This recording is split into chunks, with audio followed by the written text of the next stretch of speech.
Boa tarde, gente. Boa tarde a todos. O nosso bate-papo ao vivo número 8 da temporada 2022. Nesta tarde, tenho o prazer de receber o arquiteto e urbanista Marcos Spinacé. Marcos é capixaba, mas residiu durante muito tempo aqui em Maceió, onde se graduou em Arquitetura e Urbanismo pela Universidade Federal de Alagoas, Faculdade de Arquitetura e Urbanismo, e também, através do programa de pós-graduação da FAO, da UFAO, ele fez mestrado e doutorado. Ele é também especialista em marketing e desenho e design estratégico pela FEJAL, possui aperfeiçoamento em docência do ensino tecnológico pela FAPEC-FAT e atualmente está cursando o MBA em Gestão da Aprendizagem e Modelos Híbridos de Educação pela Uniamérica, além de ser professor da Unisales, que é o Centro Universitário Salesiano de Vitória, no Espírito Santo. Nós vamos conversar hoje sobre arquitetura influente e também dialogar sobre a felicidade a partir do espaço construído. E vamos também dar uma passada pela neuroarquitetura e psicologia ambiental. Muito boa tarde, Marcos. Seja muito bem-vindo. Obrigado por aceitar o nosso convite e estar aqui conosco nesta tarde, nos passando um pouquinho do seu conhecimento. Boa tarde, Marcos. Boa tarde, Marcílio. É um grande prazer nesse querido Nordeste que eu vivi aí durante muito tempo. Tenho filhos aí. Isso me deixa no meu coração muito alegre de poder estar aqui falando com vocês. Está ouvindo bem, Marcílio, o áudio? Estamos sim. Ah, ótimo. Então, hoje eu vou falar um pouco daquilo que fez com que eu desenvolvesse uma tese de doutorado. Eu trabalhei de uns 4 anos e alguma coisa que eu venho trabalhando após esse trabalho na academia, dando aula e fazendo alguns experimentos. Então, se vocês permitirem, eu vou fazer aquela apresentação, entendeu, Marcelo? Beleza, fica à vontade, Marcos. Então, eu vou compartilhar aqui um material, vou tentar ser breve, e vocês podem fazer algum questionamento aí no chat, e também, logo após a apresentação, a gente fica para fazer um debate. Eu estou livre, com tempo disponível para a gente conversar bastante, tá bom? Deixa eu colocar aqui.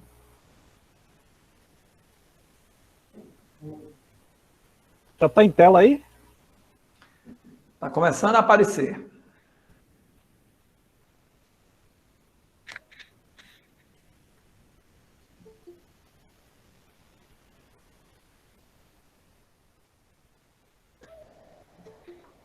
Quando tiver em tela, me avisa, tá? Já está. Ah, ótimo. Então, vamos lá. O que nós vamos trabalhar hoje aqui, eu vou falar sobre os princípios de um tema, ou de uma vertente chamada arquitetura influente, que é aquela que se preocupa em projetar espaço para a vida. E vou permear essa fala com a questão da felicidade. Então, veja só, isso tem algumas reflexões que eu fiz durante o doutorado e alguma coisa que eu venho pensando durante esse tempo aí. Então, arquitetura e felicidade, vamos tentar trabalhar esse tema aí. E a primeira pergunta que veio à minha cabeça quando eu comecei a trabalhar com isso era se a gente poderia propor espaços arquitetônicos ou espaço urbano com a qualidade necessária para influenciar o seu usuário a sentir a felicidade. Então, esse foi o meu questionamento. Será que era possível, como projetista, projetar espaço para que influenciasse o seu usuário e ele sentisse a felicidade ali? Bom, por um lado, a arquitetura é o espaço construído, é algo extremamente concreto, é objetivo. Ali, eu posso tocar, posso chegar junto, posso entrar e sair. Mas a felicidade, ela é de um outro universo. A felicidade é um estado humano, um sentimento. É algo fortemente subjetivo. Cada um tem a sua própria, não tem como ser diferente. Mas uma das coisas que eu pensei é que quando a gente chega em algum lugar que agrada a gente costuma falar assim, rapaz, isso aqui é o paraíso.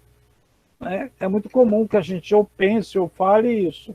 Então o paraíso me deu um link para eu ver, puxa vida, se eu entender como é o espaço paraíso, eu posso entender como que eu poderia fazer arquitetura. E aí o paraíso é tratado por muitas poetas, pensadores. Tem até uma música aí antiga do Evandro Mesquita, que tinha uma banda chamada Blitz, e ele cantava que eu estou a 2 passos do paraíso. Era a história de um caminhoneiro que esperava muito chegar lá na casa e encontrar a amada dele.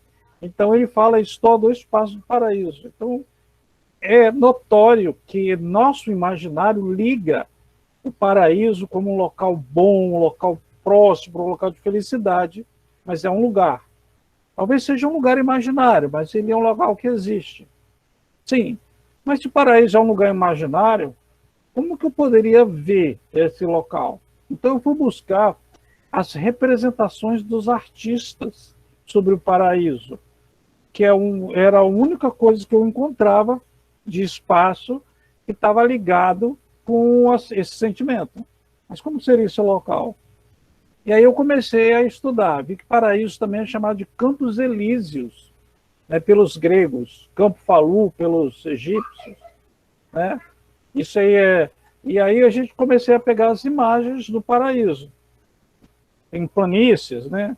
Aí é o Jardim do Éden, né, que é uma outra visão que os pintores costumam apresentar. Aí outra pintura do paraíso, né, vocês podem ver aí as características que a gente vê, as imagens, as paisagens, as plantas, os animais. Também Michelangelo também não se afastou disso, mesmo mostrando aí a hora que Adão e Eva comeram do fruto proibido, essa coisa toda, nós temos aí o ambiente do paraíso. Mais um ambiente aí, tem uma árvore com frutos, alguns animais, as pessoas sem roupa. E aí, mais uma visão do paraíso, o Jardim do Éden. Todos os animais, uma planície. E aí me intrigou uma coisa. Aonde que está a arquitetura no paraíso? Por incrível que pareça, pessoal, não tem representação da arquitetura no paraíso. Meu Deus, o que eu vou fazer agora? Eu estou procurando projetar espaço que gere a felicidade e a representação no imaginário das pessoas, dos pintores, não tem arquitetura. Bom, então, era um problema sério para resolver, que eu tinha que trabalhar com isso. Como projetar espaços e não existia espaço. Então, como relacionar a felicidade com a arquitetura e urbanismo? O que eu fiz? Eu comecei a trabalhar com um princípio do que é arquitetura. O CAL, ele reconhece os arquitetos sendo aqueles que vão apresentar um certificado que concluíram um curso de arquitetura e urbanismo. E aí eu fui ver com o MEC o que o MEC dizia sobre isso. O MEC diz que o arquiteto e urbanista ele é um generalista, capaz de entender as necessidades humanas e propor espaços para solucionar ou para atender essas necessidades humanas. Então, o arquiteto, o ato de projetar, que vai usar a atividade de análise, entender qual o problema que precisa solucionar, a atividade de síntese, apresentar uma proposição, e a atividade de análise, de avaliação, que é ver o que se foi proposto está alinhado com o que estava na análise. Então, o arquiteto fica fazendo essa rodinha aí o tempo todo, e ele vai testando, experimentando, não para isso. A única coisa que determina o fim desse processo é o tempo. Tem que entregar a proposta agora, tem que terminar a obra agora. E aí ficou nesses 2 campos aqui, para ver como que eu podia fazer um campo com outro, para que o arquiteto pudesse projetar. Então, o que eu tenho de lado? O ser humano que tem necessidades. E aí, é por isso que é demanda. Então, o humano, mesmo na sua integralidade, eu estou propondo uma divisão só idealística, tá? De demandas. E, do outro lado, eu tenho os espaços, o espaço que é dividido em dimensões. Deixa eu voltar aqui na tabelinha. Então, como que são as demandas humanas? O homem precisa existir, precisa viver. Então, o seu corpo necessita daquilo que mantém ele vivo. precisa respirar, precisa ter uma temperatura adequada, precisa se locomover, coisas que são relativas ao seu corpo, a sua fisiologia. Então ele vai precisar dessas coisas para viver. Ele também vai precisar de algumas coisas para ele tomar decisão. Então ele precisa pensar certas coisas. Então, por exemplo, quando ele vê uma pedra rolando para cima dele, um homem da pedra, né? Ele precisava ter uma decisão. O que eu faço agora para ficar vivo? Ou fico parado ou me movo. E aí, eles, o tempo todo, o humano precisa de elementos para decidir por ali ou por aqui, dessa ou daquela forma. Então, o espaço precisa dar elementos que ele possa agir com a mente. Da mesma maneira, ele precisa usar o lado afetivo para estar vivo, né? Porque eu preciso querer, ter a vontade, ter aquilo que me impulsiona para estar vivo, e não para o contrário. Especialmente hoje que nós vivemos numa grande incidência da depressão. A depressão caracteriza como aquele que está indo no sentido oposto à vida, né? Bom, se é isso que o homem precisa, eu preciso propor coisas, espaços, elementos arquitetônicos e urbanísticos que atendam às demandas. Então, eu peguei o espaço e dividi ele em 3 dimensões, certo? Uma dimensão é a dimensão física, concreta, e ela é composta dos delimitadores do espaço, o chão, o teto, as paredes, certo? E os objetos que são colocados dentro, mobiliário, luminário, seja o que for. Se for uma praça, né, ela também tem os seus limites e tem os objetos que são colocados dentro. Isso é concreto. É isso que o arquiteto entrega de forma organizada. Por outro lado, ele precisa também, esse espaço vai ter uma dimensão objetiva. O que quer dizer isso? Quer dizer o seguinte, que aquele espaço tem que ter exatamente o que tem na mente humana. Então, alguém que quer fazer uma higiene pessoal, escovar dente, pentear o cabelo, tomar banho e outras coisas, ele imagina na sua mente, pela sua questão de vivência social e também pela sua herança genética, que ele tem um determinado espaço que aqui nós chamamos de banheiro. E no banheiro tem que ter um aparelho sanitário, uma pia e um chuveiro, um box. Então, quando ele está com vontade de fazer higiene pessoal, ele vai querer abrir um espaço e ver isso lá. Se ele não vê, ele vai achar alguma coisa estranha. Se ele abre a porta e vê um quadro com bancas de escola, ele vai achar estranho. Então, ele precisa, que o espaço precisa propor elementos que ele consiga relacionar com aquilo que ele tem na mente. E também nós temos uma parte simbólica no espaço, que ela toca o nosso sentimento, o nosso sentir. E como que é isso? Muitas vezes a gente vai para um local e volta de lá maravilhado com aquele local. Puxa, foi lindo a minha viagem, né? Eu fiquei muito emocionada. Aí um colega da gente pergunta assim, mas me fale como que é, me explique. Aí a gente costuma falar assim, não dá para falar tudo, só indo lá para ver, para sentir. Então, o lado simbólico vai tocar exatamente no sentimento, que é aquilo que nós sabemos, mas a gente não consegue falar sobre.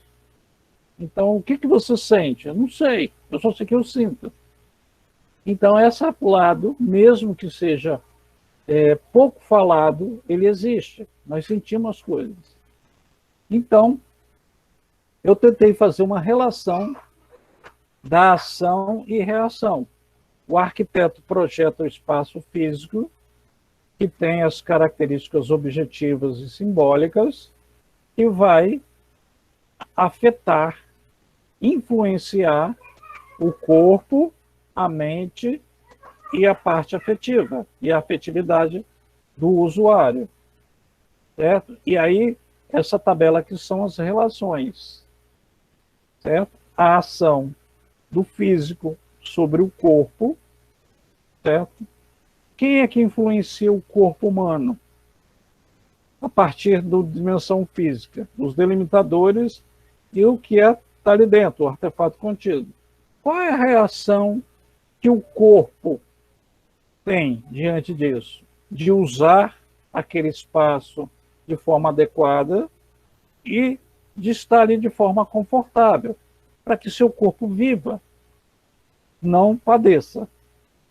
Então, o arquiteto, quando está desenvolvendo toda a parte física, ele está interessado na vida do corpo humano, ele vai colocar tudo aquilo que vai ser possível da pessoa usar, entrar, sentar, subir, ligar, abrir a porta, fechar a porta, abrir a janela, ver, não ver, cheirar, não cheirar, certo? Para que ele esteja confortável ali, não esteja agredindo o seu ouvido, o seu corpo.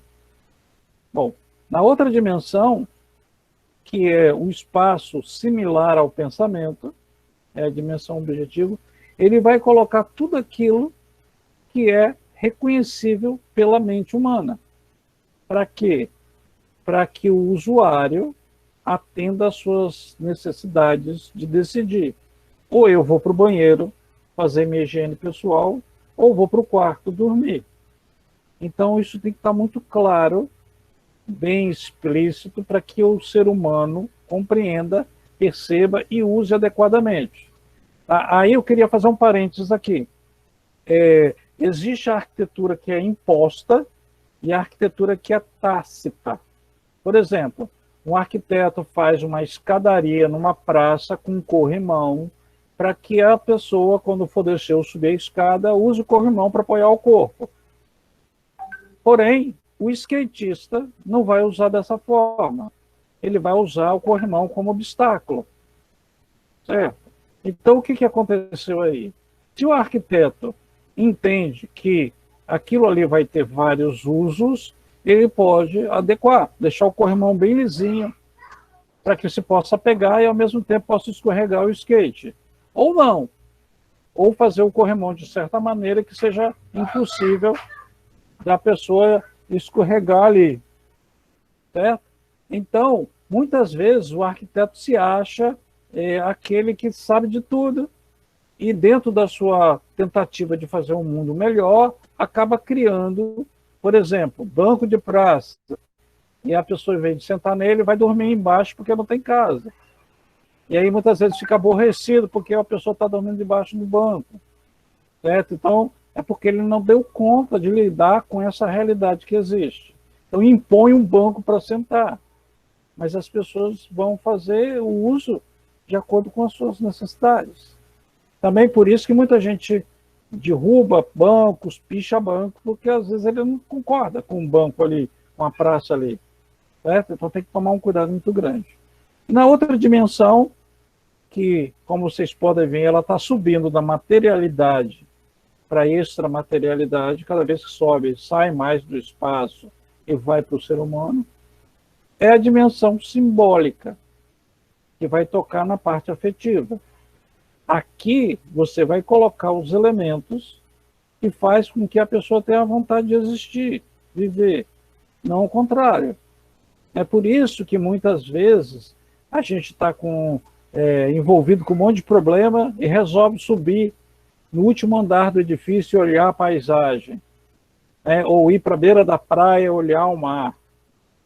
Porque aquele elemento vai fazer com que eu saia da minha realidade dura e tenha um contato com o mundo que influencia a gente. Então, a gente pode colocar isso no processo arquitetônico e tocar nossa afetividade. Então, aqui tem um esquema, eu vou falar um a um. Certo? O que acontece? Por isso que eu chamo de arquitetura influente. Essa aqui é a primeira vez que eu exponho isso. Tá? O que é arquitetura influente? É projetar, considerando que o corpo humano, de quem utiliza o espaço, que lá está e lá transita, influencia o espaço e o espaço influencia ao corpo humano. Ele influencia utilizando ou projetando, e o espaço influencia ele dando a condição dele trafegar, ficar ali sem calor, sem frio, o que seja. O outro ponto é entender que essa mesma mútua influência existe na relação da compreensão do espaço. Se o ser humano compreender o espaço relativo àquilo que ele tem na sua mente, de acordo com a sua relação social ou do seu DNA, genética, ele pode utilizar o espaço de forma mais adequada. Certo? E o último, nessa linha, seria o sentimento. Ele pode sentir antipatia ou simpatia por um espaço. Esse nome é muito significativo. Sim significa juntar. Empatias vem de pato, do sentir. Então, simpatia é quando eu quero ficar junto daquilo que eu estou sentindo. E antipatia é ao contrário. Anti ao contrário. Eu quero desaparecer, sair de perto daquilo que eu estou sentindo. Por isso que existem pessoas antipáticas, que a gente tem vontade de ficar longe dela. E pessoas simpáticas que a gente quer chegar junto. Então, essa última dimensão, essa última relação deve ser levada em consideração. Isso se você quer um espaço para aproximar. E aí, o que eu fiz aqui? Relação projeto, dimensão física, relativo para atender a demanda corpórea, certo? Que se dá através dos delimitadores e dos objetos. O que o arquiteto deve propor? Materiais construtivos, de toda ordem, piso, tijolo, janela, e a sua forma como é disposta no espaço. A paginação de um piso, a disposição da janela na certa altura, de certa posição. Outra coisa, as qualidades desse elemento, que são as paredes, teto, e a qualidade também dos equipamentos. Qualidade significa não que é bom ou ruim, mas que tem aquelas características que são adequadas. Por exemplo, uma cadeira, se tiver uma qualidade ergonômica, ela vai ajustar melhor o corpo, certo? As técnicas e tecnologias de equilíbrio do conforto, que permite ou não o controle termodinâmico, acústico e audiovisual. Aí você tem uma série de projetos que pode dar conta disso. Controlar a temperatura para ficar adequada, o som para ficar adequada, tirar a poluição visual. E, por último, os elementos que adequem ao corpo, certo? A antropometria e a ergonomia humana. O que esses elementos vão causar? Aqui, ó, vão atender, suprir, aprovisionar ou a saúde ou o adoecimento. Se for feito para a saúde, vai gerar saúde. Se não for feito adequado para a saúde, vai gerar adoecimento. Se for muito quente, a pessoa adoece, muito fria também. Conforto ou mal-estar. A pessoa pode se sentir com o corpo totalmente acomodado ou incomodado. O outro ponto que isso é gerado é a usabilidade. A pessoa pode usar ele de forma em todo potencial ou não. Eu não consegui abrir a porta, não consegui subir com a minha cadeira, não consegui sentar, não consegui ver, etc. Por exemplo, aqui, ó, o controle da temperatura gerando calor ou frio no ambiente. E a possibilidade de ser acessível ou não. Então, quando eu coloco esses elementos pensando nisso, eu vou atender, sim ou não, ou mais ou menos, as demandas que são do corpo humano. Por isso que eu preciso entender o usuário que vai estar ali. Se for um idoso, as demandas corpóreas dela são totalmente diferentes de uma criança. Se for uma pessoa que tem uma obesidade ou uma doença qualquer, ou algum transtorno mental, o corpo dele necessita de coisas diferentes. Bom, outro ponto é usar o espaço físico para gerar aquilo que seja compreensível, certo? Que seja perceptível. Por exemplo, aí inclui a qualidade, o formato e as dimensões de tudo que você está fazendo. E também o comportamento de quem está usando o espaço. O outro vai dar sinal que aquilo significa. Se eu estou num ambiente que eu não conheço, eu vejo uma pessoa sentando ali, é sinal que aquele espaço tem a condição de sentar. Então, o arquiteto precisa colocar os elementos compreensíveis. Uma sala de aula precisa ter cadeira, quadra, para a pessoa entender que é uma sala de aula.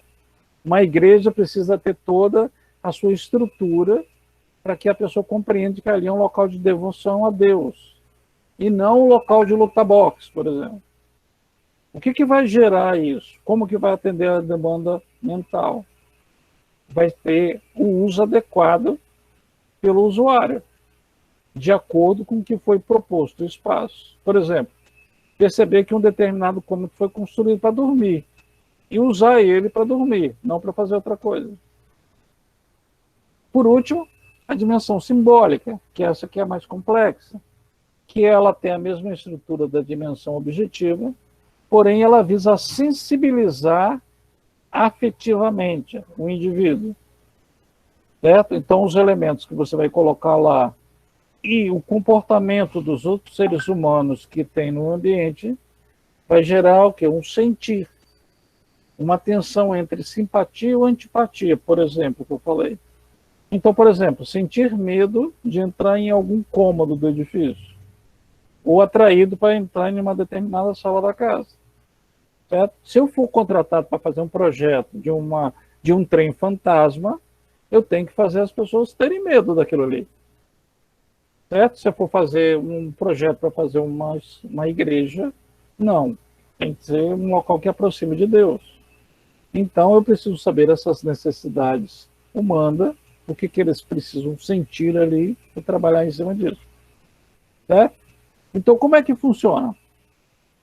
O projetista deve encontrar os elementos arquitetônicos e urbanísticos que garantam que o corpo humano acesse e utilize o espaço da forma mais apropriada ao seu bem-estar, né, que traga elementos que propiciem a mente do usuário possa perceber e compreender o espaço e decida a melhor maneira de usá-lo, e colocar elementos também na arquitetura, no urbanismo, que dê às pessoas a vontade de continuar sentindo aquilo que está sentindo ali, se for o caso. Se eles quiserem fazer um trem fantasma, vai gerar uma coisa que as pessoas querem se afastar.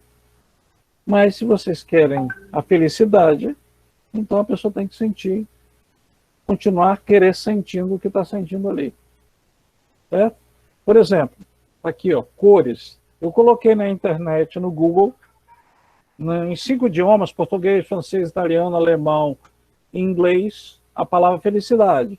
Peguei as 100 primeiras imagens, 500 imagens de felicidade. Fiz a mesma coisa com infelicidade, 500 imagens de felicidade.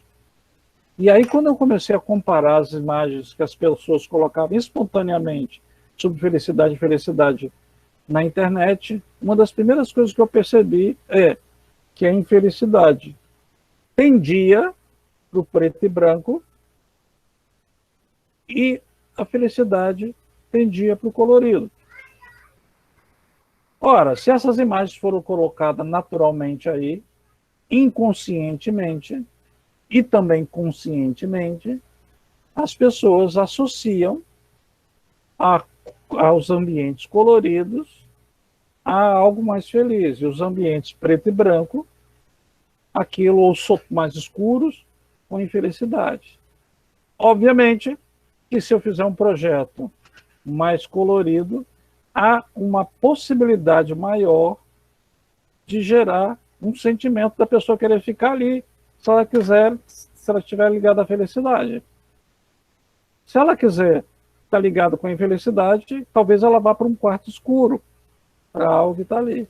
Então, dependendo do que meu usuário, o usuário que eu estou trabalhando para ele, queira, eu já posso ter uma dica aí. E eu coloco a cor ou o preto e branco de forma consciente como projetista, porque eu trabalhei em cima de um sistema que pode dar uma certa garantia de que isso pode trazer um certo resultado. Obviamente que isso é uma tendência. Eu não posso generalizar dizendo que todo mundo vai se sentir assim, certo?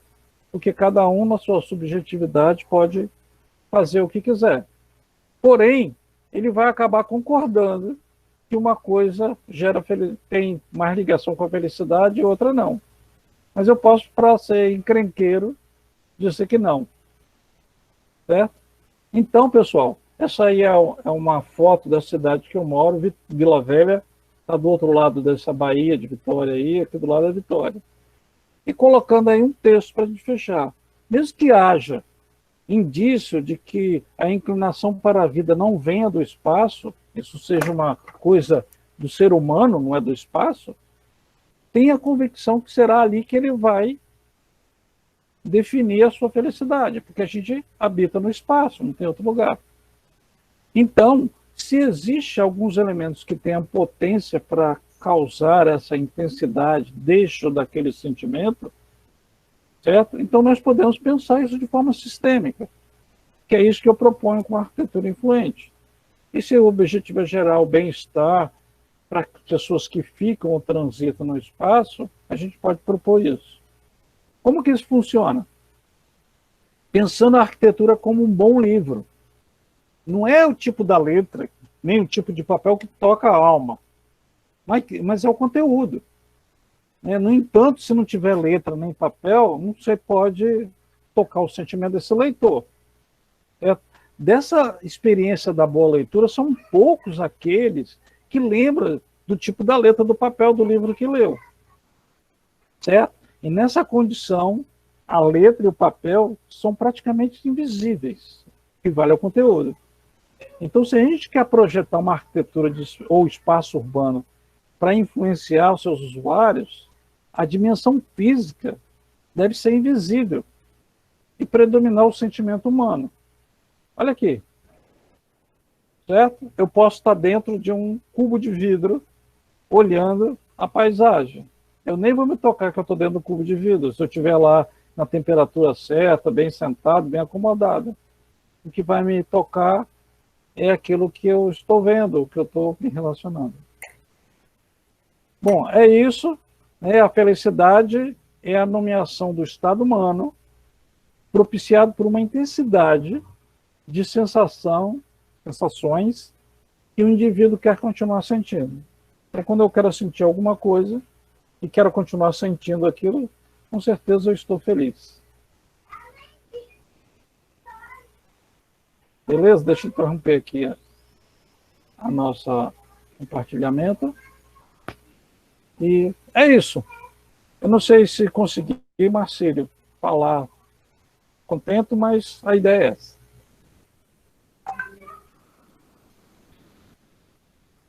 Você está sem áudio, Marcílio. Desculpe aí. Muito bem, doutor Spinacé. Muito boa sua explanação, bem esclarecedora. Vamos ver aqui se nossos alunos têm algo a perguntar. Eu tenho alguns alunos meus orientandos de TCC, eu vi aí o Jardel já. O Jardel está aqui, a Rena também está, né? Isso. Elda Gisele, que é a nossa aluna aqui do curso, está dizendo que é inspirador. Luana está dizendo aqui que é muito interessante esse tema. Quem é mais? A Jamile também, ó. Jamile é minha ex-aluna orientando. Obrigado, Jamile, por presença. Muito bem, Jamile. Jamile Chabai. Isso aí. Muito bem. Mas, Spinacé, vamos fazer uma coisa aqui. Stephanie está dizendo aqui que eu nunca tinha parado para pensar dessa forma. E Luana está dizendo aqui que fiquei querendo ouvir mais sobre.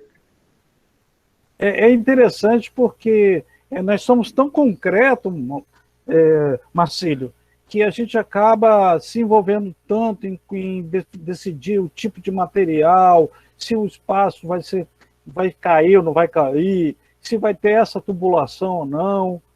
E nós esquecemos que o arquiteto, ele faz o ambiente da vida humana. Sim. Né? Isso é um grande diferencial, especialmente dos arquitetos, dos engenheiros. Certo? Essa é uma preocupação o tempo todo. E nós deveríamos realmente ficar atentos a esse sentir. E as pesquisas, até então, elas só olham o sentir a partir do projeto construído. Por exemplo, Alain de Botton, que escreveu a Arquitetura da Felicidade, ele faz uma análise de várias obras falando sobre a questão da felicidade. E fala que quando o usuário, a pessoa que tem relação com o espaço, tiver um conhecimento de várias arquiteturas pelo mundo afora, ele vai poder sentir melhor a arquitetura. E eu acho isso muito cruel, tá? Porque quem não puder viajar ao mundo e conhecer as arquiteturas vai acabar não sentindo felicidade, entendeu? Então, e essas análises, elas são feitas sempre a partir do objeto construído ou do projeto pronto. O que eu estou propondo é uma possibilidade do projetista pensar nisso na época do projeto. Por isso que a psicologia ambiental e a neuroarquitetura, que são duas palavras que eu acho que é inadequada, porque psicologia ambiental, a arquitetura não tem psique. Quem tem psique é o ser humano. Por isso que não tem psicologia ambiental, tem psicologia aplicada ao ambiente. E nem neuroarquitetura, porque a arquitetura não tem cérebro. Então tem a neurociência para a arquitetura. Tanto a neurociência para a arquitetura quanto a psicologia para o ambiente, eles analisam os espaços já construídos e as relações com seres humanos. Os psicólogos ambientais, eles não são projetistas. Os neurocientistas, eles não são projetistas.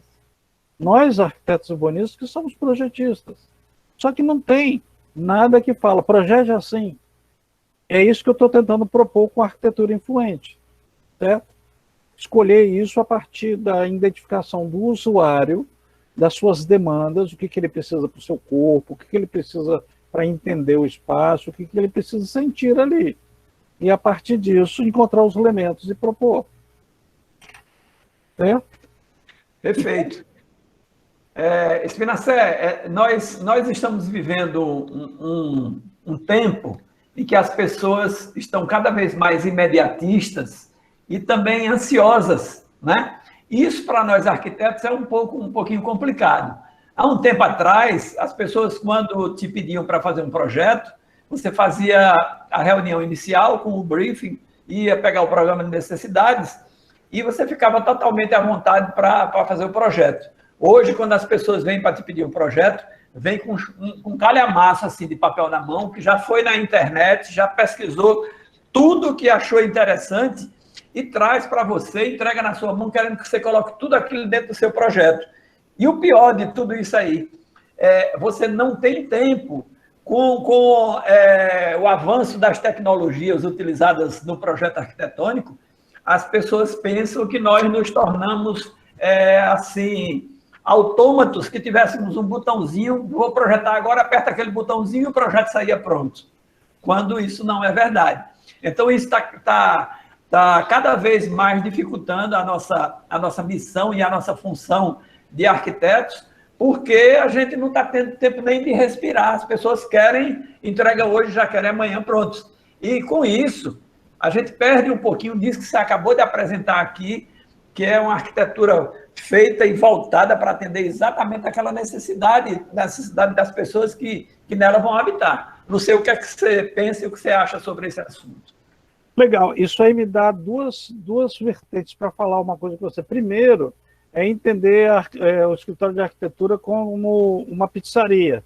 Tem lá o sabor, você pede, ele enfia no forno e tira. Certo? Uhum. Segundo, é uma coisa que eu estava conversando outro dia com um aluno meu que se graduou, e ele tá virando especialista em fazer imagens, certo? Para apresentar projeto. Eu falei, meu amigo, você está fazendo uma coisa chamada simulacro. O que é um simulacro? É aquela fotografia do hambúrguer, do McDonald's, né, do sorvete lá. Você vê a fotografia maravilhosa, mas nunca você vai encontrar um hambúrguer igual da fotografia, certo? Ela sempre vai ser diferente, vai ser mais murchinho, o sorvete não pode ser aquilo porque ele derrete. Então, o que está acontecendo hoje também com essa tecnologia de produzir imagens, os arquitetos são muito mais produtores de imagens do que de espaços. E essas imagens, elas são simulacros. A pessoa compra essa imagem, só que quando ele tem a construção na casa dele, nunca vai ser igual àquilo. Até porque você não pode fotografar do jeito que um Revit faz, ou um programa desse qualquer. O banheiro, você não pode tirar a parede da frente para fotografar. O cliente nunca vai ver o banheiro do jeito que ele viu no desenho da perspectiva que apresentaram, entendeu? Então, esse aspecto virtual, ele é potencial e, ao mesmo tempo, é complicador. Porque antes, entre a potência, que era a ideia do projeto, até o projeto, você saía das suas ideias para o desenho e para a construção. Hoje você tem um intermediário, que é o ambiente virtual. Antes você só podia sentir o espaço quando ele fosse construído. Agora você pode sentir o espaço numa tela de computador.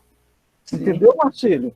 Sim, sim. E aquele sentimento ali é de uma maneira tal que ele nunca vai sentir no espaço que ele vai receber. Então ele compra aquele sentimento, aquela sensação com o espaço virtual, só que ele recebe uma coisa totalmente diferente, né? A luz que coloca na apresentação lá do qualquer programa, do Lumion, meu Deus, que luz maravilhosa, nunca vai ter aquela luz na casa dele. Então, é uma espécie de conquistar por uma coisa que ele não vai ter, certo? Então, são esses dois aspectos. Tem um monte de pergunta aí que eu vi. Vamos ver aqui. Aldair está dizendo assim, a arquitetura precisa apresentar sensações. As pessoas, ao entrarem em um ambiente, precisam sentir cheiros, toques nos materiais, todo o envolvimento sensorial. Está faltando sensibilidade por parte das pessoas? Este novo momento trouxe alguma mudança na forma de pensar a casa? Legal, veja só, eu costumo falar que quando a pessoa faz um curso de arquitetura, ele não faz arquitetura no curso. Ele está sendo preparado para projetar, a não ser que o projeto dele vira arquitetura, porque a arquitetura é aquilo que é construído, certo? Então, sim, essa relação com o espaço, de sentir o espaço, né, precisa ser vivida. E ela só pode ser sentida se a pessoa estiver no espaço. Não é por um projeto, por mais bem feito que seja, que a pessoa vai conseguir sentir. Então, quando eu começo a cortar esse processo, eu começo a impedir que essa sensorialidade seja permissiva, certo? Agora, veja só, eu trabalho com a visualidade porque a luz é a coisa mais rápida que existe, é mais rápida do que o som, é mais rápida do que o cheiro. Então, meu primeiro contato com o espaço é visual, porque ele é mais rápido. Depois eu ouço, depois eu vou ter que me aproximar mais para cheirar, depois chego mais perto para tocar, e se eu quiser sentir sabor, eu tenho que passar a língua no espaço. Então, por isso que eu trabalho com a visualidade, que ela é o primeiro impacto. E por isso que a virtualidade trabalha com a visualidade. Ninguém consegue sentir o cheiro, talvez o som, mas o cheiro, o tato, né, do espaço não vai conseguir. Nós estamos perdendo isso porque nós estamos se tornando cada vez mais virtuais. A realidade, a virtualidade é mais importante, está se tornando mais importante do que o mundo real. Tem uma escritora chamada Margaret, que ela escreveu O Espaço de Dante à Internet. Marcílio, ela fala que a internet é a nova Jerusalém prevista pela Bíblia. Olha que interessante. Porque sim, na internet ninguém morre, nem fica doente, nem fica feio. Então, quando o João esteve aqui nessa época e viu isso, ele não tinha como explicar lá para o pessoal lá de trás. Então ele falou assim, olha, vai ter uma época em que as pessoas não vão morrer, não vão sentir. Ela fala isso, mas depois, em seguida, ela critica, falando que, na realidade, o que nós estamos vivendo é um inferno. Porque cada um está agredindo o outro cada vez mais pela internet, e esse mundo está sendo cada vez mais vil para cada um. É muito interessante ler essa leitura, tá? De Dante à Internet. É muito bom. O que mais tem? Hélida está dizendo aqui, projeto totalmente pensado especificamente no cliente e nas suas necessidades. Muito lindo isso. Legal. É coisa que se tá perdendo, né? Na verdade, está se perdendo um pouquinho da essência da maneira de fazer arquitetura, da maneira de criar espaços. Eu queria fazer uma separação de cliente e usuário. Eu uso isso o tempo todo, tá? Porque, sim, por exemplo, o governo do estado, ele pode ser cliente e me pedir para fazer um projeto de um conjunto habitacional. Mas o governo nunca vai usar esse conjunto habitacional. Quem vai, sim, usar é o morador A, B ou C. Muito Então, interessante sua observação. Bem interessante sua observação. o cliente é quem paga pelo projeto. Então, muitas vezes o cliente é o próprio usuário, mas às vezes é o homem que pede, te paga, mas tem a mulher, tem um filho, cachorro, gato, papagaio. Né? E aí você precisa separar isso aí, porque o atendimento ao cliente é diferente do atendimento aos usuários, certo? Então, eu estou colocando isso porque eu tenho falado muito para os alunos, tá, pessoal? Atenda ao cliente no que ele está te pagando, está te pedindo, mas lembre-se que você vai fazer um espaço para o usuário. Outra coisa, você só será usuário daquele espaço que você fizer para você mesmo. Você não vai ser usuário da casa do outro. Né? Verdade. Bem interessante esse posicionamento. Spinacé, nós estamos tendo aqui a honra também de receber uma pessoa que você conhece muito, a professora Virgínia Spinacé está aqui conosco. Obrigado, Virgínia, boa tarde. Obrigado por aceitar nosso convite. Oi, desculpe eu não ter vindo antes, eu estava na sessão do ERECAD de apresentação dos artigos. Esse daí eu conheço, não vou nem falar a quantidade de tempo. Ela me conhece mais do que eu conheço ela, pode ter certeza. Muito bom. Obrigado. Deixa eu ver mais o que é que tem por aqui, Spinacé. Jardel Júnior, seu aluno, está dizendo assim, pergunta, como você analisa a possibilidade de uso da arquitetura influente para ressignificar os espaços urbanos consolidados? Legal. O Jardel, ele é aluno de um mestrado já. E nós temos grandes embates de discussões e sempre são muito profícuas. Os espaços já consolidados. Veja só, se ele está consolidado, provavelmente as pessoas já têm ali uma percepção, já significa alguma coisa, e ele já tem determinados sentimentos, certo? Se é um espaço público, provavelmente quem está sob a gestão dele é a administração pública, normalmente a prefeitura. Então, se for desejo da prefeitura manter essa característica que o espaço tenha de significado de sentir, ele simplesmente vai deixar como está. Mas se ele tiver a necessidade de ter um novo uso, uma nova forma de perceber o espaço, ele vai precisar entender os usuários, quem são aqueles que ali estão, que ali ficam e ali passam, para ver quais são as necessidades e fazer os devidos ajustes. Né? E aí que está, que eles vão chamar o arquiteto e urbanista, a prefeitura como cliente, para atender um público, um usuário XYZ. Certo? Agora, veja, a ressignificação ela é diferente da ressensibilização, porque eu posso ter ali o mesmo significado do espaço, é um espaço para uma rua, uma praça, para eu ficar lá, que eu tenho um determinado sentimento, eu tenho uma simpatia por ali, e eu posso ressensibilizar.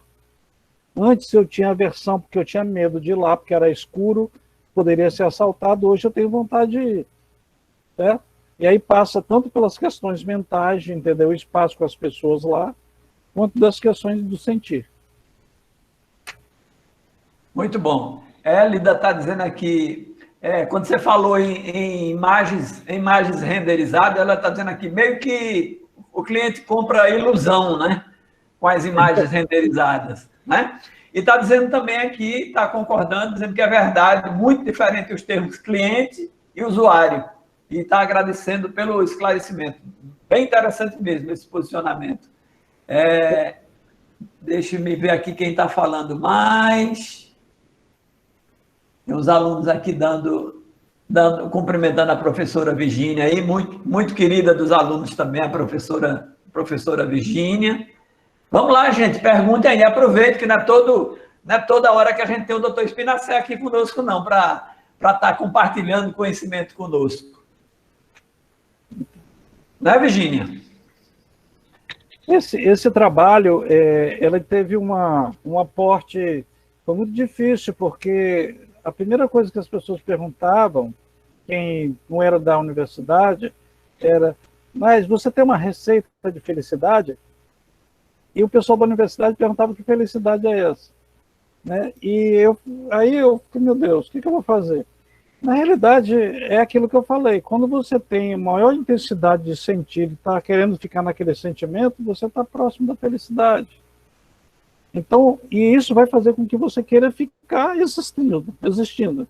Então, se eu proponho um espaço qualquer que faz com que eu tenha vontade de ficar ali, ele vai ser um espaço que tende à felicidade. Por exemplo, hoje a gente tem, por exemplo, as pessoas que moram, têm estado de rua, moram em situação de rua. Tem cidades que as pessoas estão colocando pontas de ferro, de metal, em cima do banco, em cima de mureta, para impedir que os moradores em situação de rua deitem ali, durmam ali. Então a cidade passa a ser uma cidade agressiva. Então ela não é simpática. Talvez não seja simpática também com as pessoas morando em situação de rua. Mas aí precisa sentar e ver a forma que seja melhor para encaminhar isso aí. Porque os moradores de rua muitas vezes estão na rua porque realmente eles não se adaptam a morar numa casa, a morar junto com as pessoas. Então essas pessoas ali precisam ter a condição dela ficar em uma situação que é suportável para ela.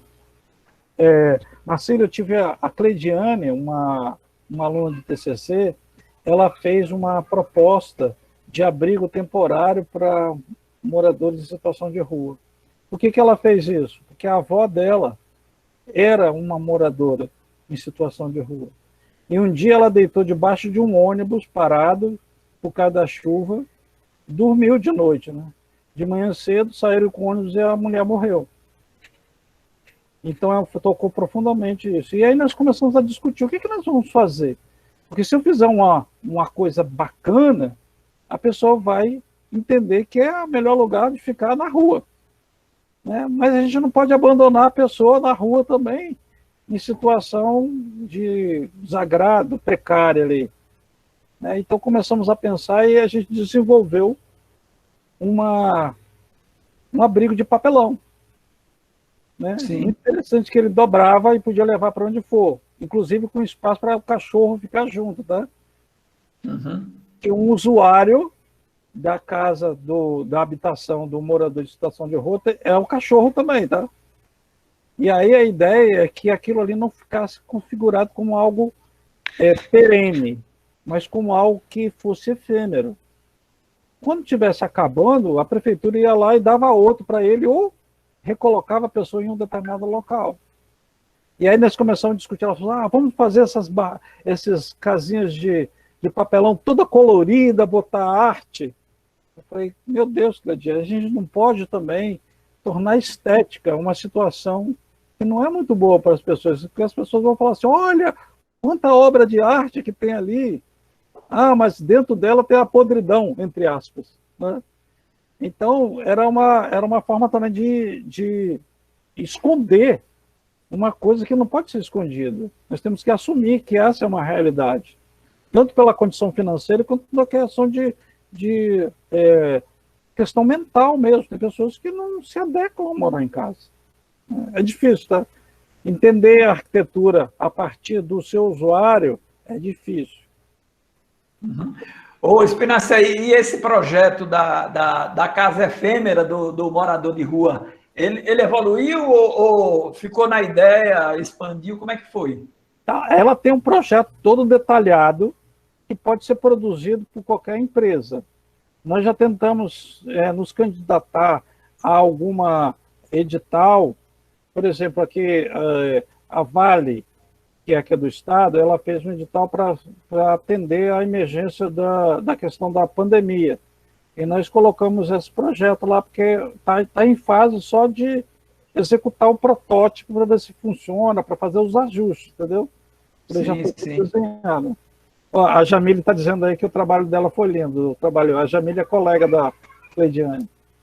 Então, foi totalmente pensado nas pessoas. O que acontece hoje, Marcelo? O arquiteto está acostumado, inclusive nas faculdades, isso é na forma geral mesmo, que quando ele é desafiado para fazer um determinado projeto de uma escola, de uma casa, de um shopping, que for, a primeira coisa que ele vai fazer é buscar espaços já existentes. Então, ele vai buscar referências. Só que ele começa a estudar o projeto pelo espaço, não pelo usuário. E aí, o que acontece? Muitas vezes o projeto das pessoas são uma coxa de retalho de soluções que ele encontrou no Chile, lá na Alemanha, nos Estados Unidos, na Índia, misturado tudo para colocar para... E aí, quando vai pensar o usuário fala assim, não, mas não tem nada a ver comigo. Aí o projetista fica aborrecido. Não, como? Eu estudei, eu vi lá na Europa, eu vi em tudo quanto é lugar. E você não disse que não está bom? O que eu estou propondo é uma inversão disso, começar o estudo profundo do ser humano nas suas demandas. Certo? Eu vou trabalhar com um indígena que mora dentro do Amazonas, lá da floresta amazônica, é totalmente diferente de outro público que mora numa cidade, em Nova York, por exemplo. Então, nós somos adequadas.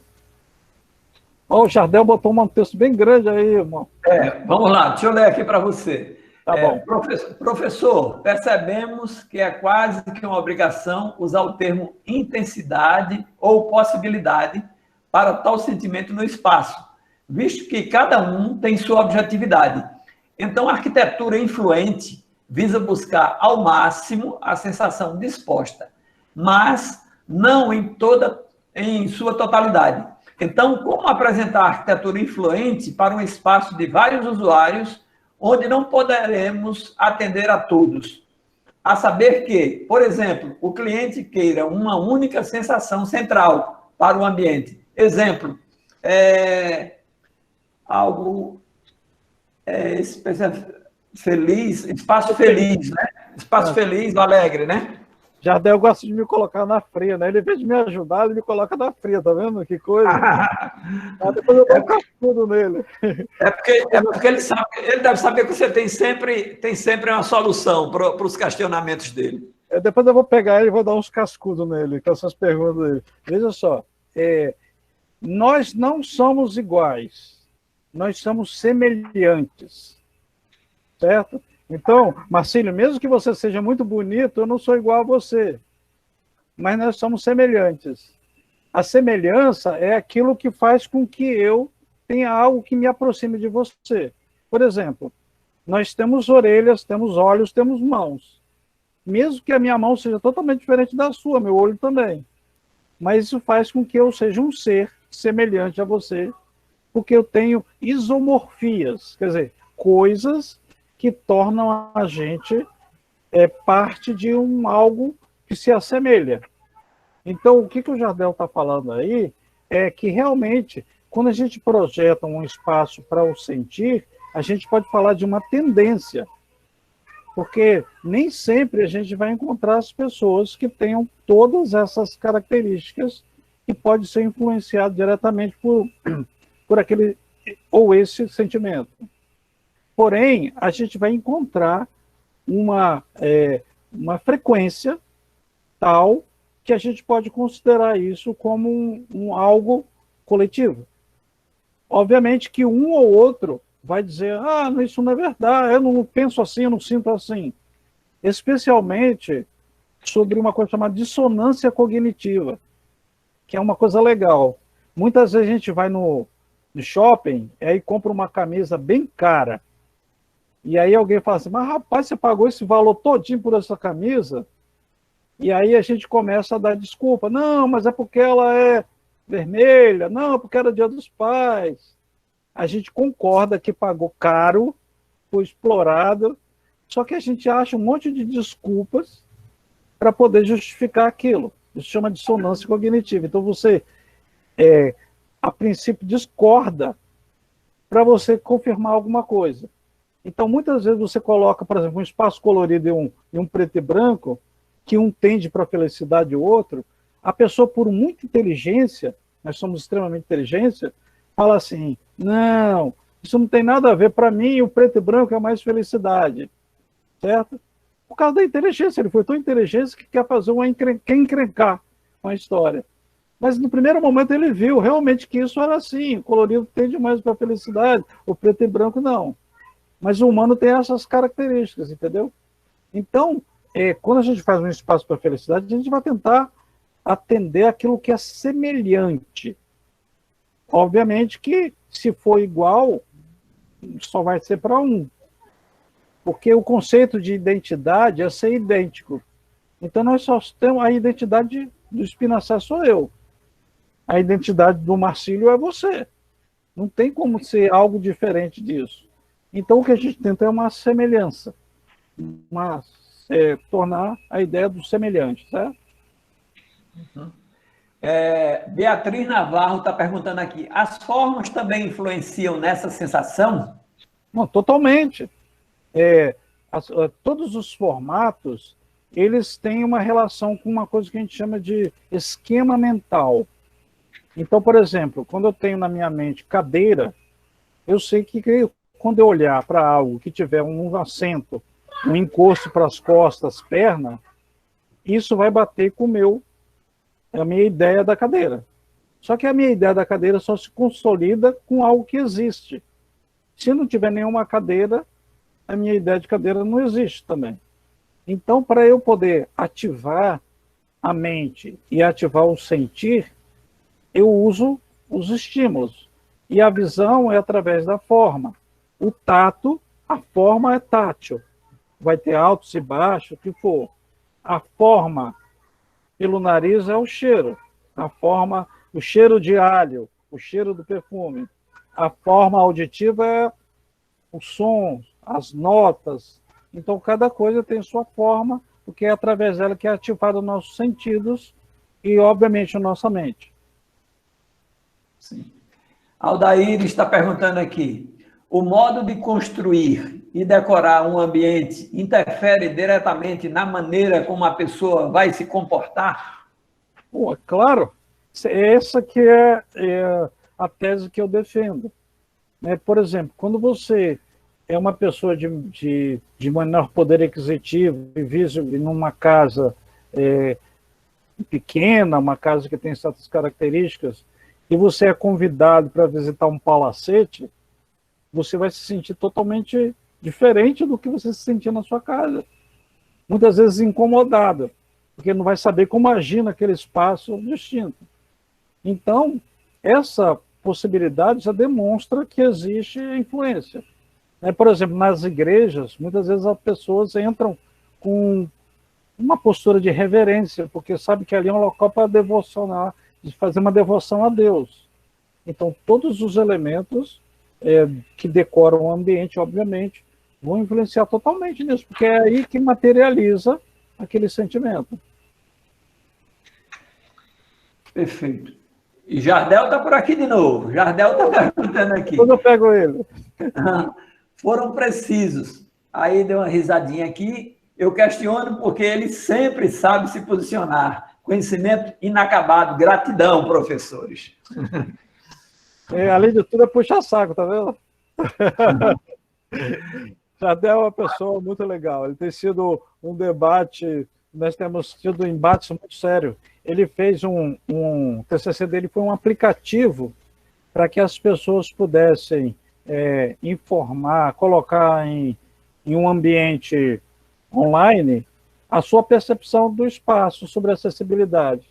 Então, quando ele encontrasse um buraco na calçada, ele lá marca no aplicativo, aí no mapa fica marcado. Aí a prefeitura pode identificar isso aí. É bem legal o projeto dele. E a gente debateu muito sobre essa influência aí do espaço com ele. Mas eu estou tendo contato com o Jardel pela primeira vez por aqui. Obrigado pela presença, viu, Jardel? Muito bom tê-lo aqui conosco, vocês e os outros colegas que estão por aqui também. Mas eu sei que ele te provoca, Spinacé, porque ele sabe, a provocação tem um sentido. O sentido é o crescimento aqui, com certeza. Sim. Essas provocações sempre foram muito profícuas, né? Eu brinco assim, estou brincando com ele, mas ele é uma pessoa que está no meu coração e inclusive, quando eu escrevi os agradecimentos na tese de doutorado, eu me dirigi a ele como representante dos estudantes que me ajudaram. né? É uma pessoa de um carinho muito especial. Que bom, Jardel, obrigado. Muito bom. Hélida tá falando aqui, nossa, que projeto inovador. Parabéns, Jardel. Está parabenizando você aí, viu, Jardel? A Hélida está lhe parabenizando aqui pelo seu projeto inovador aí. É bem interessante, realmente, bem interessante.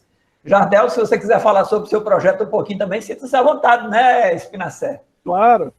É bom que eu vou fazer as críticas a ele, agora é minha vez, né? Pode abrir seu microfone e câmera aí, Jardel, e interagir aqui conosco. Fala aí um pouquinho para a gente do seu projeto. Eu acho que os nossos alunos estão querendo saber, ficaram curiosos aqui em saber exatamente como é que seu projeto aí.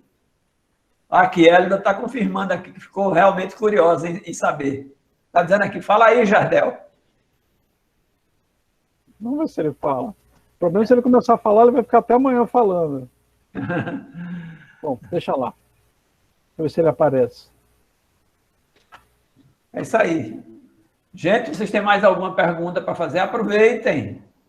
Aproveitem que não é todo momento que nós temos essa coisa boa de ter o professor Espinacé aqui conosco, não. Eu gostaria de agradecer mesmo essa presença, porque eu escrevi agora um artigo que eu submeti lá a uma revista, acho que da USP, para ver se eles...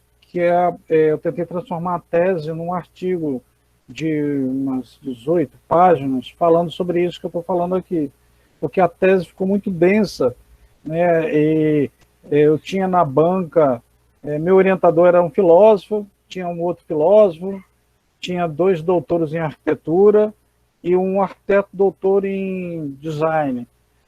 E eu fiquei com muita dificuldade porque não apresentei uma pesquisa empírica, quer dizer, eu não fiz nenhum experimento para provar a tese, ela foi uma coisa totalmente racional.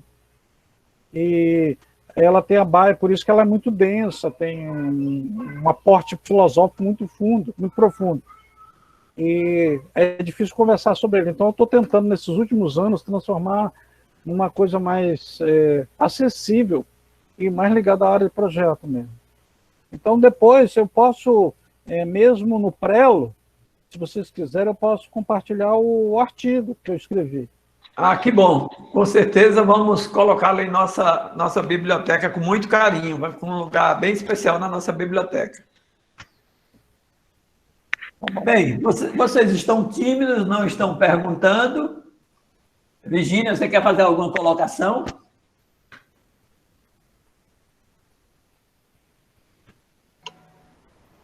Não, Marcílio, só dizer que obrigada por ter dado essa oportunidade, pelo convite, né?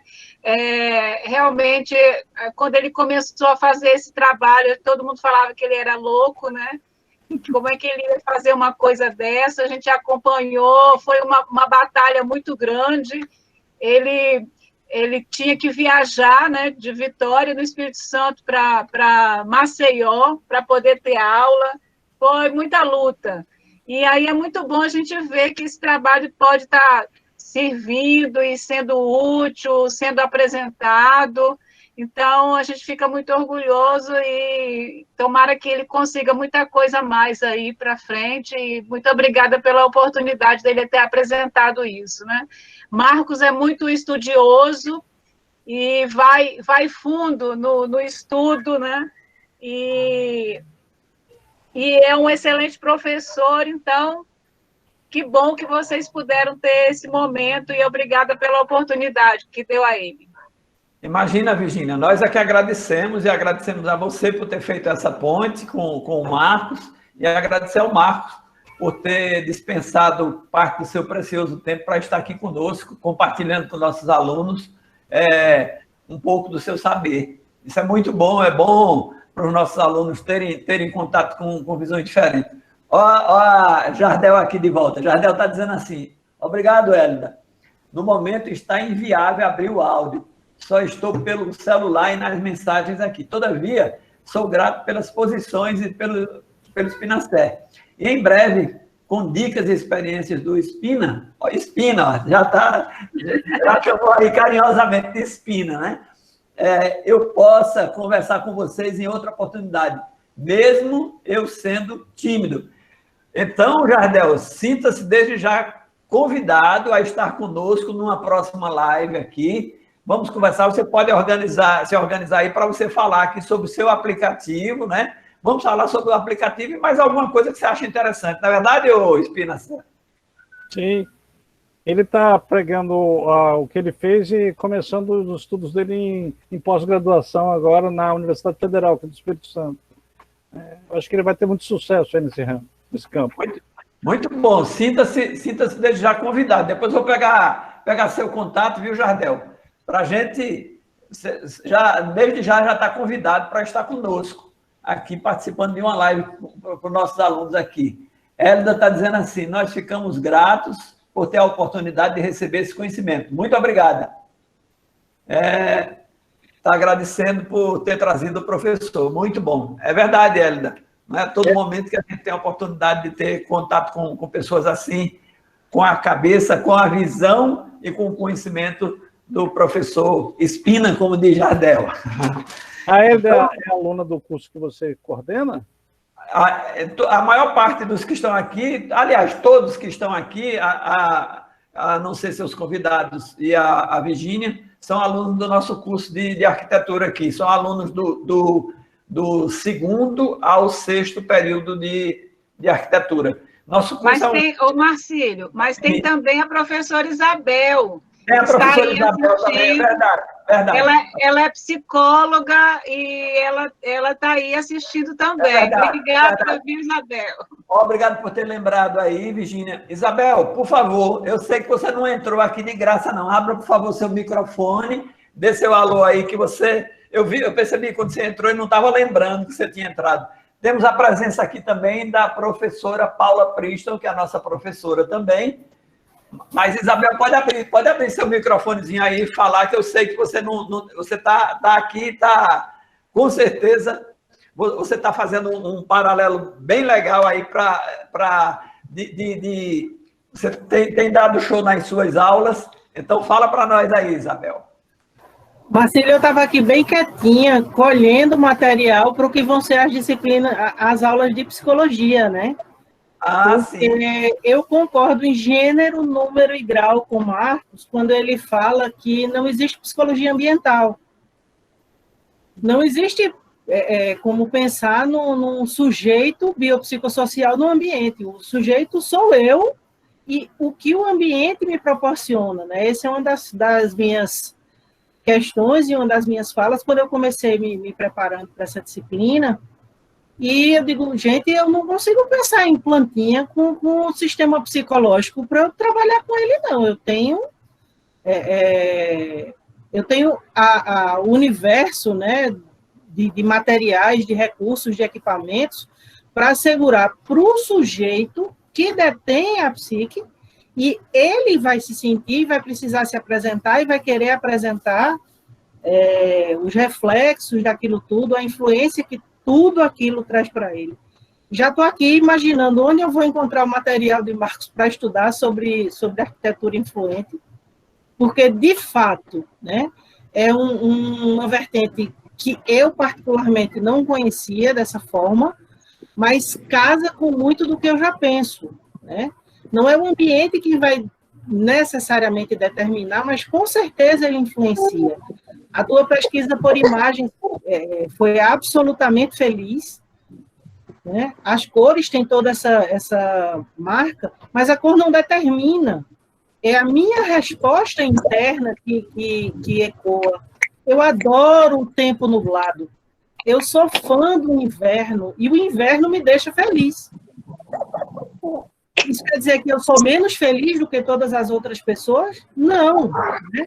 E a gente precisa compreender isso e não banalizar qualquer estudo, mas compreender, à luz desses estudos, como a gente vai usar a arquitetura, o urbanismo e os equipamentos todos nesse sentido, né, de tornar o conjunto do espaço social adequado. Então, eu, muito mais do que perguntar, eu estou aqui agradecendo desde já e dizendo que aprendi muito e quero aprender mais para poder dividir isso, né, do lugar da psicologia, mas de uma psicologia ativa, né? Não é somente ensinar a receber e a ouvir a demanda do cliente, mas pensar que o meu trabalho é um trabalho de um humano, de um indivíduo para outros indivíduos, né? Adorei a tua fala sobre o espaço público, essa lógica do cliente e do usuário, né? O contrassenso que é pensar que porque está me pagando tem o privilégio de escolha ou a característica de determinar o que vai receber. Eu estou aqui encantada, de fato, é muita informação para alguém que não é da área assimilar de uma vez só, mas, doutor Spinacé, muitíssimo obrigada, né? Preciso dizer que Virgínia faz uma propaganda enorme de você e ela não poupou um único elogio, nem enganou ninguém com isso, tá? Enfim, nos falaremos mais vezes, mas eu realmente vou querer muito conhecer o teu trabalho como forma de dar subsídio a discussões que ainda vão vir com a contribuição da psicologia nesse cenário do fazer arquitetura.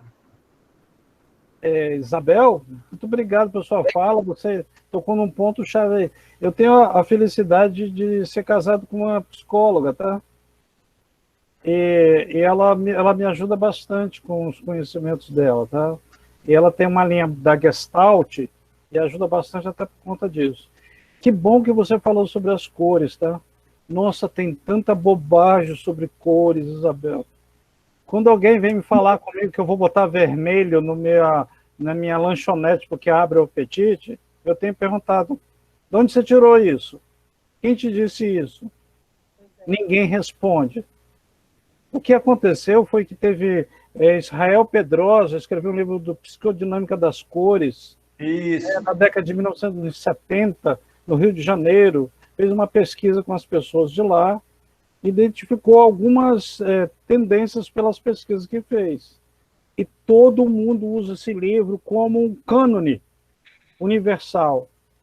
Eu falei, olha, se você for fazer um quarto de criança para um japonês, pode fazer vermelho.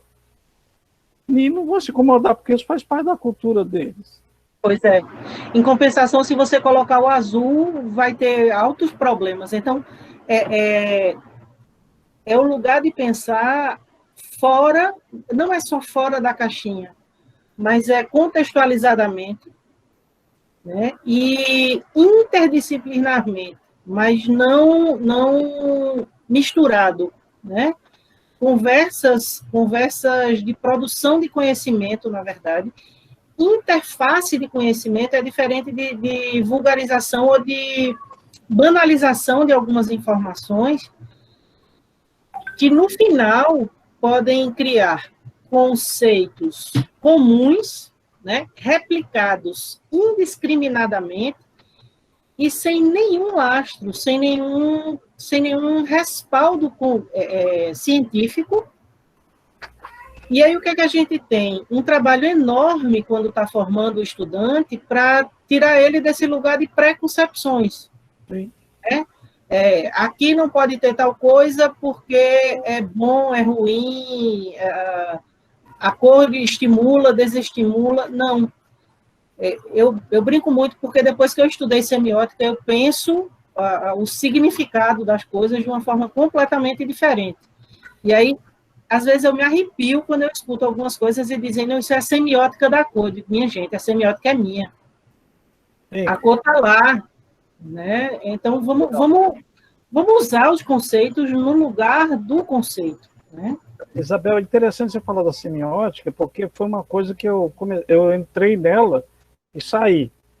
Porque a gente tem duas linhas aí. Tem a linha americana de Charles Sanders Peirce, que é estruturalista, pragmático, aliás, e tem do Fernando Saussure, né, um suíço que é estruturalista.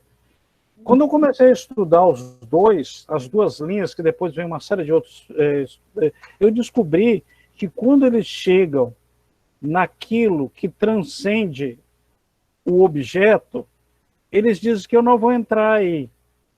Porque o conceito dele de símbolo está ligado com aquilo que é formado culturalmente, certo? E tem uma outra linha, que é a que eu uso, que é a simbólica, que os pensadores dizem que o símbolo é a parte que te conecta ao todo. Então, o símbolo é a palavra que vem. Você ia morar na Grécia, na casa de uma pessoa, na hora que você ia embora da casa dele, ele pegava uma moeda, bolou, né, e tirava um pedaço. E fala, leva esse pedaço. Toda vez que você pegar nesse pedaço, você vai lembrar do todo. Então, a pessoa, para onde ela fosse, ela ia lembrar de todo aquele sentimento, tudo aquilo que era da sua subjetividade. Então, o símbolo transcende ao signo por conta disso. Por isso que eu trabalho com a questão da simbólica, que é para trazer aquilo que não significa nada. Por exemplo, amor significa alguma coisa? Ninguém consegue explicar. Não representa nada. Como você representa o amor? Não sei. Mas eu sinto, eu sei que existe. Então, isso que a gente fala, as pessoas, como eles eram cientistas, né, o Pace e o Saussure, eles queriam coisas para tornar objetivo a forma de pensar, de transmitir as ideias. E aí eles estruturaram toda a semiótica, a semiologia. Maravilhoso que eles fizeram. Só que quando começava a transcender por sentir, eles falaram, não vou me meter nessa história não, porque não é a minha área. Legal, eles definiram o limite, entendeu? O argumento do Saussure foi ótimo quando ele disse, e é de onde Lacan puxa ele, né, que a partir do momento que se cobra um significado para além do signo, né, ele já não concebia, ele não alcançava mais, né? E talvez eu tenha me encontrado com ele exatamente nesse ponto. Onde ele transcendeu, eu cheguei, né? E é por isso que me choca falar de semiótica como algumas pessoas falam, né? O sentido da cor. Não, gente, quem dá sentido sou eu.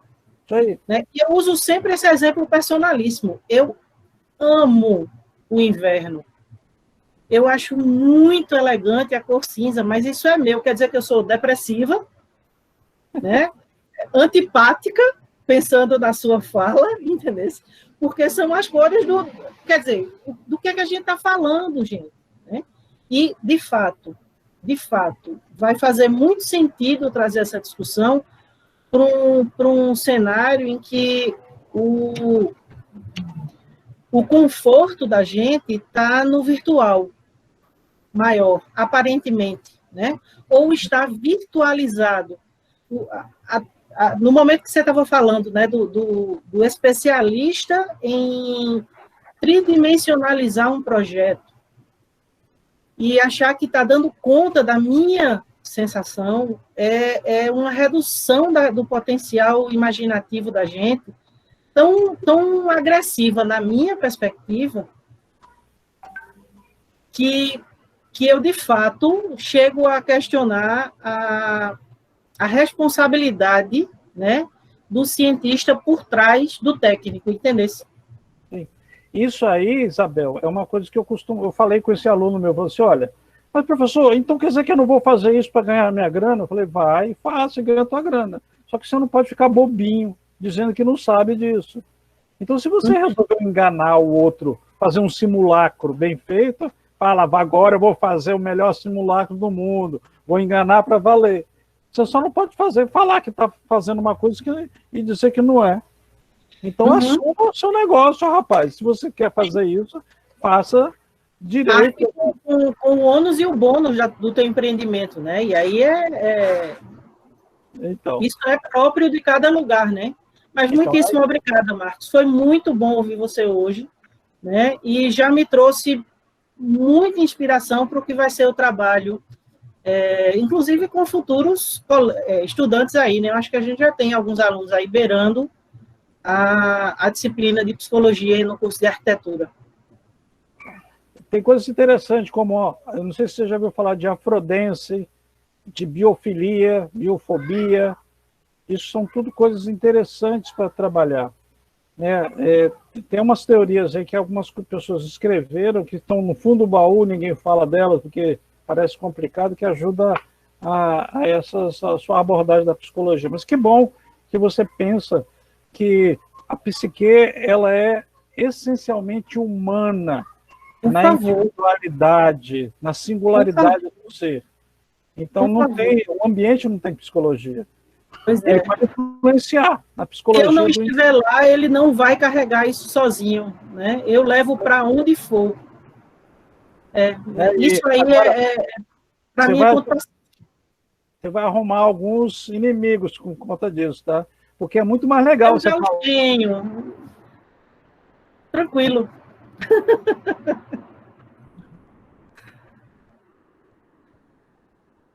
Acho que travou deu uma travadinha a internet do Marcos, lá deu uma travadinha. Marcílio, a todos os presentes, muitíssimo obrigada. Né? Eu que agradeço. Eu registrado o meu agradecimento, adorei. É a primeira vez que eu tive a oportunidade, porque eu tenho aula nesse mesmo horário, mas hoje acabou mais cedo, eu já corri para a live e nada é de graça, foi excelente. Tá? Um excelente trabalho para todos vocês, uma boa tarde e um bom fim de semana. Muito bom, Isabel, muito bom você estar aqui conosco e que bom que você já está pensando na disciplina que vai estar chegando, logo vai estar chegando por aqui. Pois é, já estou já está se municiando aí, com certeza vai dar show. Pois é. Tá, obrigada. Tchau, Virgínia, obrigada pela lembrança. Professora Paula está por aí, você quer falar alguma coisa, Paula? Tchau, Isabel, obrigada. Acho que Marcos travou lá. Travou. Vou esperar só um pouquinho aqui para ver se ele volta para a gente se despedir dele, né? Para não ficar assim, não sei se ele vai conseguir. Virgínia, se possível, você passar uma mensagenzinha para ele aí, perguntando só... Estou mandando mensagem aqui. Se dá para ele voltar, só para a gente agradecer e se despedir dele.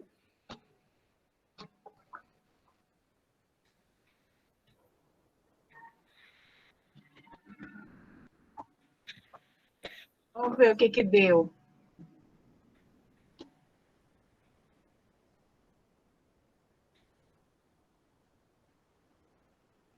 Espera só um minutinho que ele deve voltar. Vou aproveitar aqui, enquanto ele volta, Jardel está dizendo aqui, tudo bem, eu que agradeço a vocês. Conhecimento é com Espinacé. É gênio. É gênio e abençoado. Gratidão, Marcílio Espinacé e todos da live. Qualquer interesse sobre o tema do trabalho que o Jardel fez, tem uma página, @Cidade para Todos e @Departamento de Vida Urbana no Instagram. Qualquer dúvida, siga o professor Marcos Espinacé.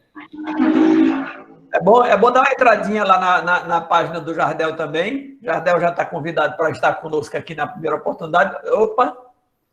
Chegou de volta aqui, ó. Eu acho que Marcos chegou de volta aqui, né, Marcos?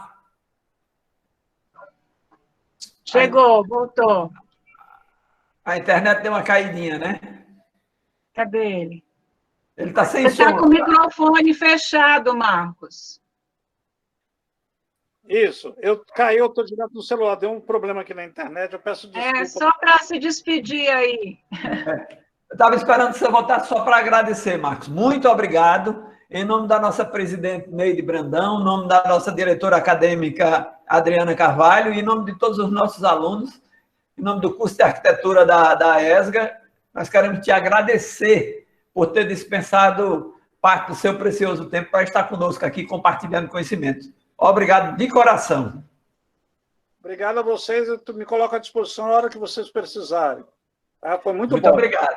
Muito obrigado, Marcos. Virgínia, muito obrigado também, Virgínia, por ter feito a ponte aí. Obrigado a todos vocês, alunos que estiveram conosco nessa live. Não esqueçam de passar aqui no chat e deixar o seu presente para poder registrar a presença e gerar os certificados de participação. Muito obrigado. Boa tarde a todos. Obrigada, Marcílio. Tchau, tudo de bom, gente. Tchau. Tchau, pessoal. Até outro momento. Um abraço a todos. Abraço, Marcos.